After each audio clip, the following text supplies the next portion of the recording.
Hello, now let's look at verse number 43, which is an apparent pilgrimage from the book Footprints on Waters Free. Now, this apparent pilgrimage, this verse is a rendition of the Ramayana, which is an Indian epic, and it's a very long one.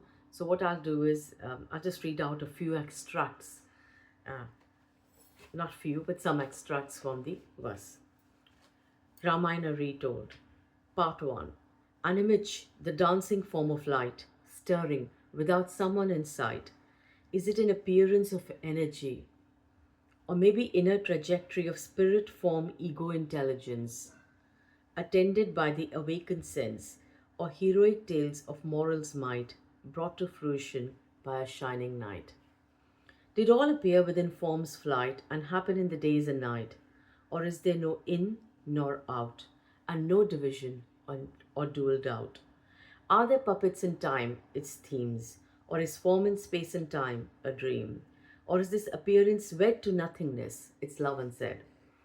A seeming story of love's plurality, of sacrifice, devotion, sanctity, interwoven by generations in quest for liberation, is retold as a religious script to pilot the alive as prescript, or does it point to the reality of floating dream of duality, of time and individuality, of one as the apparent mortality, of seeming opposites in play, without converses to its way, of energy being dressed in roles, formless in form, appearances whole, or is it an epic to be revered, a pilgrimage of 14 years?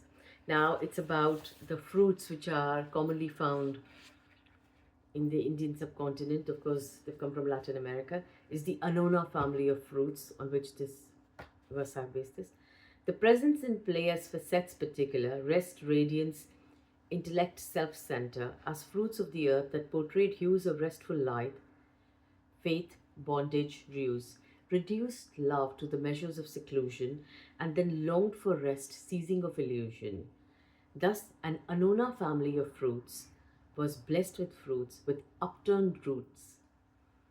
The tree which bore the sweet sop's presence attached itself to the appearance of lineage and wished to secure the sweet sop as it did mature, for the tree rested in its presence peaceful and sensed in its still essence, while the tree that cared for the apple sweet was complete, so didn't bind its fruity treat.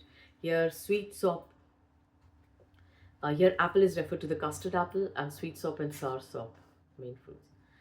Now, both fruits were ripened to be sweet for a royal dessert, hearty treat. The sweet sop, known as an idle fruit, was natural from the core to root, while the custard apple, free demure, was animated, resilient, pure, and went on to be the epitome of radiance beyond periphery.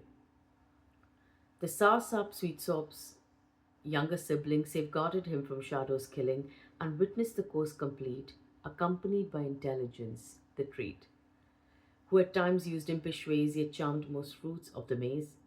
So all the beings performed the play as per attributes that sway. Now, numerous more figments, features and pigments added perspective to the art brilliant. Yet none could know that would betide or draw margins between the seeds dyed, and as fruits got deeper shades, drawn was the apple to sweet soft stayed, and soon began a love affair absolute as the relative pair. Now, the sweet sop, known as the bullock's heart, could not be split from his sweetheart, the supple custard apple sweet, for they were like the pulse and beat. Her seeds stored piety of her art. In love they were one not apart, much like the valley and the hill are one, the depth and climb uphill. Then a miracle was their romance, if he the dancer, she the dance, if he the sun shades light, or the bird and its inherent flight, if she the fragrance, he the myrrh, like the yin and yang as one occur. She the matter, he the soul, complete not split, one whole. She the presence of his glow, while he the essence of her show. Then, of their marriage and its lively play, they swam impromptu on long days, lay near the rivers and the shade, sang with the birds that did invade the trees, for fruits both ripe and raw remained in wonder and awe, whispered the fireflies and the bees of the seeming form in formless seas. Now, I'll skip a few. Thus, this ineffable love was draped in finest gloves, and as is in all apparent tales, where treasures are the where treasured are the pleasures pale, knitted was a lovely yarn, where the rents were suitably downed by love, unconditional, that it seek the elusive and the mystique.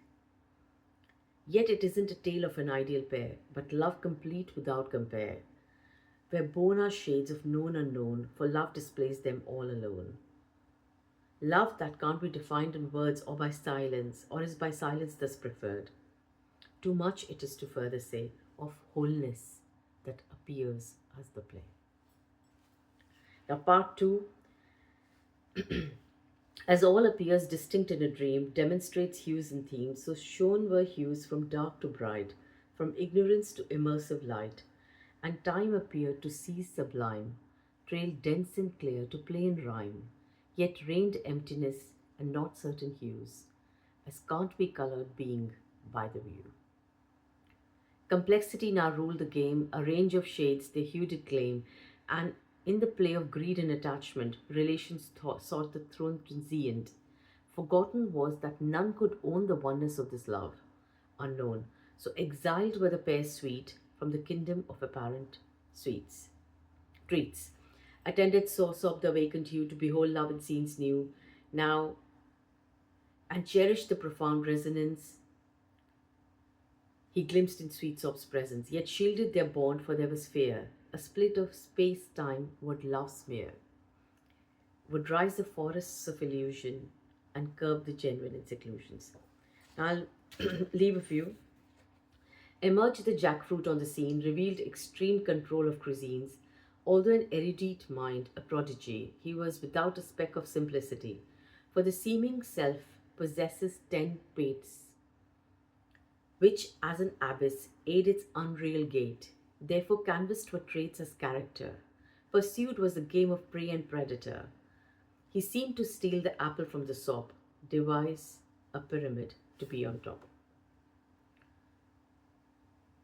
I'll read this. The resilient apple refused the bed, still was her adamantine spirit. For free she wasn't in the chains of either the self or love that reigns. New love is not a shining knight, but formless as appearance bright. The surreal can never possess the taste of love or it express. Yet she suffered at the hands of ego. Now, this is going to be long, so I'll just read out a few. With the pure apple in possession of the jackfruit, its seeming suppression, the soft skull sought intelligence, which combined courage and diligence. And swifter than the strongest gale, it swept across but left no trails, to remind the custard apple sweet of the taste of formless art complete. Yet this uncooked intelligence had to be ripened by restful radiance, so revealed was the simple essence that won the formless, unformed presence. Thereafter, in all arduous occurrence, devoted to the sops was intelligence, which burnt the city of influence with jaw-dropping brilliance. Then, of course, the occurrences led to war with allies and foes full of valor. The silent sweet sop stayed the same, was still, yet joined the factional game of the opposites. In lurking shadows, complex characteristics are tornadoes, and thus ensued an endless war with rage, violence, and love in store. Now the jackfruit tried means severe to rule over the apple, but failed and lost at every turn, for love seemed to illusions burn, as it had vowed to abhor malice, return to rest its chalice, if mean and vile became the game of the apparent names. This is Vibhishan. The self still appeared real. Now, I'll leave this part. But all is complete the way it is, and stayed dark and deep the curved abyss. During the war, the awakened sense, the sop seems to lose conscience, but in healing that did follow, dissipated distances hollow, for aided ripe intelligence in absence of separation sense. The sweet sop was finally successful. Put to rest was a jackfruit stressful, along with the apparent pilgrimage, where split is the formless from its image. The custard apple appeared free from the jackfruit's suffocating spree, and life was viewed for what it is, an unriven appearance, not amiss. For cured was the apparent split, by love formless form, one unsplit. Now, part 3. The custard apple, her splendor prime, timeless yet appearing in time, was tested in the fires of fright, though was untouched, for none was inside. As the jackfruit could not harm her, for an illusion cannot taint, it stirs. So was the fire conditioned neurosis, or non volitional life, its hypnosis. For it's clear, formless isn't a knight that rescues form with a fight, or stays on the shores of virtue, but is freedom without a clue, to emerge as any appearance hue, seemingly confined or vast, yet anew, and is more intimate than breath, beyond the contrasts of birth and death. Um,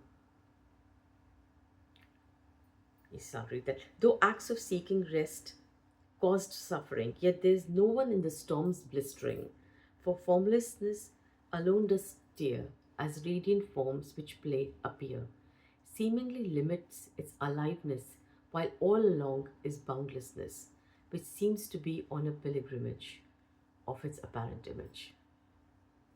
Then I'll leave a few parts, I'll just read this. Did restful radiance appear as two? The custard apple and the sweet sop grew, in the account of opposing views, where the saw sop beheld love true. Intelligence was dyed in devotion's hue, and jackfruit the illusory self untrue, that failed it could own form its presence, reign over fleeting existence. Or did rest rescue radiance from arrogance by intelligence? Is it a story of enlightenment, related by the one without intent? Or is one rest as forms radiance, the witnessing and the intelligence, as the sense of self in all hues, of passion, anger, possession hues? Or is it an apparent account, to illumine illusory count, or the appearance of apparent universe and individual verse, is seeming union and division, seemingly creating the illusion of life as it does appear at once, rest, radiant, seeming star? Or is it, I'll leave out this part now, or is it an unrequited dance of love absolute in seeming expanse, or prismatic appearance of nothing none, ephemeral in peripheral run, or joy and suffering alone, undefinable, none to own, or fruits favored by a cuisine, served as the main course or dessert clean, or everything and yet nothing, none, formlessness as form, one alone appearing as two, like the rising setting sun in views, or unfathomable, unspeaking love unconditional. Thank you. This was the rendition of the Ramayana, and the fruits that were used are local to the Indian subcontinent because they come from Latin America. Thank you so much.